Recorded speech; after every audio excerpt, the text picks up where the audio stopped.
Príklad číslo 6. Vypočítajte v centimetroch štvorcových obsah rovnobežníka ABCD, ak AB má 7 cm, strana BC má 3 cm a uhol ABC má 115 stupňov. Poďme na to. Takže 7 cm, 3 cm, 115 stupňov. Na to, aby som vypočítal obsah rovnobežníka, potrebujem strana krát výška. Stranu mám, tá je 7 cm, ale chýba mi tu ešte dorátať výšku. No, na to, aby som vyrátal výšku, by som mohol použiť tých 115 stupňov. A mne bolo fajn dorátať si tento uhol.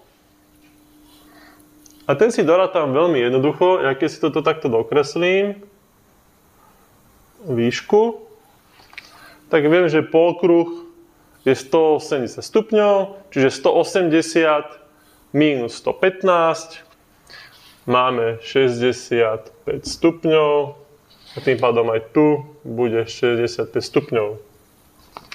No, zároveň sme dostali takýto pravouhlý trojuholník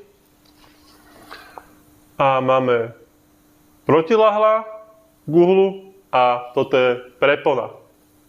No, mohli by ste vedieť, že protilahla k prepone to je sinus daného uhla. Čiže sinus 65 sa rovná protilahla naše Včko lomeno 3. No, keď dáte do kalkulačky sinus 65 a vynásobíte to 3, dostanete výšku, ktorá má približne 2,7, ale pozor, nezakrúhľujte až úplne na konci, áno, aby vám to vyšlo. No a keď už máme výšku, tak dorátame obsah. Čiže S sa rovná 7 krát 2,7. Obsah po finálnom zaokrúhľovaní vám vyjde 19,03. To je všetko.